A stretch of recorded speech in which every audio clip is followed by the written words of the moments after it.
Hello friends, ఈరోజు నేను మీ ముందుకు తీసుకొచ్చేసినాను వంకాయ, బజ్జీ మిర్చి, కాకరకాయ వేపుళ్ళండి. చూసేద్దామా? ఒక కప్పు వచ్చేసి శనగపప్పు అండి. బాగా గోల్డెన్ బ్రౌన్ కలర్ వచ్చే వరకు వేపుకోవాలా మనము. ఒక ముక్కాలు కప్పు వేని మినపప్పు అండి. రెండు కలిపేసి వేపుకోవాలి నీట్గా, ఇలాగా గోల్డెన్ బ్రౌన్ కలర్ వచ్చే వరకు.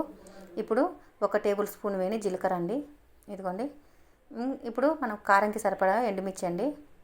ఇదిగోండి. ఇప్పుడు ఒక స్పూన్ వేని, ఒక పెద్ద స్పూన్ వేని ధనియాలండి. నేను ధనియాలు వేయించినట్టే వేసుకున్నానండి.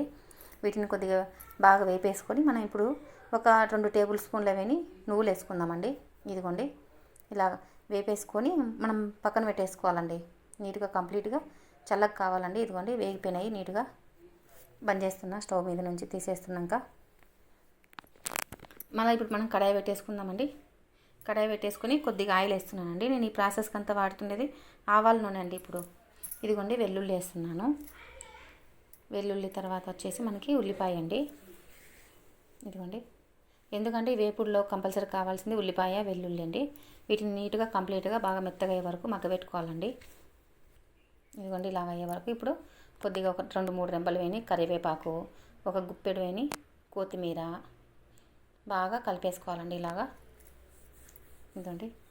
మనకి కొత్తిమీర, కరివేపాకు కంటికి మనకి చాలా మంచిది కాబట్టి నేను కంపల్సరీగా ప్రతి కూరలో వేస్తానండి. ఇలాగా చూసుకొని ఎక్కువనే వేస్తా, కొద్ది కూడా కాదు.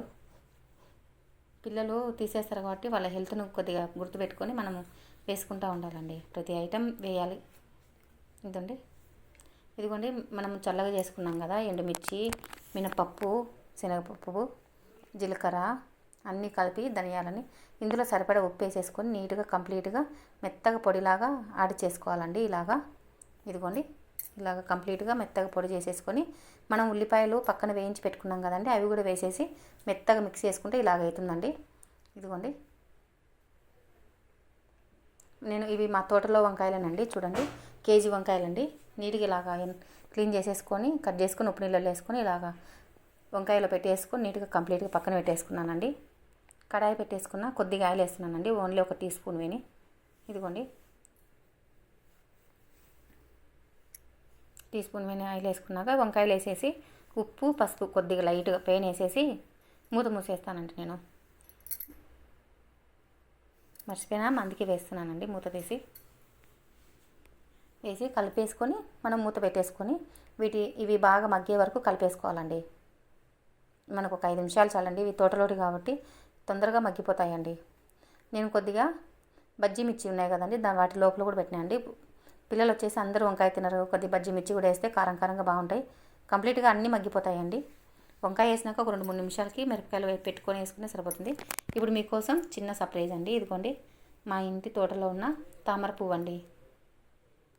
మనం వంకాయ మగ్గే లోపల తామర పువ్వు అని చూసేసి వెళ్ళిపోదాము. ఈ పువ్వు ఇప్పుడు ఇది 4వదండి వచ్చింది. ఇవన్నీ చిన్న చిన్న తామర పువ్వు చెట్లు అండి. వీటికి కూడా వస్తాయి ఫ్లవర్స్. ఈసారి వీడియోస్లో మళ్ళీ చూపిస్తానండి మీకోసం. ఇదిగోండి, ఎంత బాగుందో అసలు. మాకు ఇంట్లో నుంచి బయటకు చూస్తే ఎంత అందంగా కనిపిస్తుందో తెలిసిన. నేను వచ్చేసిన అండి. ఇదిగోండి, వంకాయ బాగా నీట్గా మగ్గిపోయిందండి. చూడండి, బజ్జీ మిర్చి నీట్గా మగ్గింది, వంకాయ నీట్గా మగ్గింది. 5-6 నిమిషాల్లో నీట్గా మగ్గిపోయిందండి. కొన్నవైతే మినిమం ఒక 15 నిమిషాలు అవుతుంది. ఇంట్లోటే కాబట్టి బాగా ఎక్కువ టైం పట్టలేదండి. ఈజీగా బాగా మగ్గిపోయినాయండి. ఇదిగోండి, మిర్చి వేగింది, వంకాయ నీట్గా అయిపోయిందండి. మనము ఇదే మసాలాతో నెక్స్ట్ ఇంకొకటి కూడా చేసుకుందామండి. ఎందుకంటే మనము మసాలా చేసుకున్నానండి, నేను కొద్దిగా ఎక్కువనే చేసిన. కేజీ కాకరకాయలు, కేజీ వంకాయలు కలిపి చేస్తున్నానండి. వంకాయ వచ్చేసి బాక్స్ పెట్టేసినండి, క్యారియర్కి పెట్టేసినాను. మిగిలినది పక్కన తీసి పెట్టుకుంటున్నానండి. ఒక కడాయి తీసేసుకొని ఒక చిన్న గంట మీద నూనె వేసినానండి. కాకరకాయలు కట్ చేసుకొని నీట్గా మధ్యన గింజలు అవన్నీ తీసేసినానండి. తీసేసి కొద్దిగా ఉప్పు, కొద్దిగా పసుపు వేసి బాగా కలిపేసుకొని ఒక 5-10 నిమిషాలు మగ్గబెట్టేస్తే నీట్గా కాకరకాయ కూడా మెత్తగా మగ్గిపోతుందండి. ఇదిగోండి, మూత పెట్టేస్తున్నా. ఈ కూర వచ్చేసి మనకి పప్పులోకి దీనికి నంజడికి చాలా బాగుంటుందండి. కంపల్సరీగా వెల్లుల్లి, ఉల్లిపాయ వేసిన మిశ్రమం చాలా బాగుంటుందండి. ఇదేనండి, ఎలాగ నేను మిక్సీకి వేసిన కదా, మిగిలినదంతా వేసేసి మళ్ళీ ఇప్పుడు కాకరకాయ వేసిన. ఇలాగ కొద్దిసేపు మగ్గబెట్టేసుకుంటే సరిపోతుందండి. మీ ఇష్టం, ఏ పేరైనా పెట్టేసుకోవచ్చు. వంకాయ ఉల్లికారం అనుకోండి, కాకరకాయ ఉల్లికారం అనండి, మీ ఇష్టం. ఓకేనా అండి.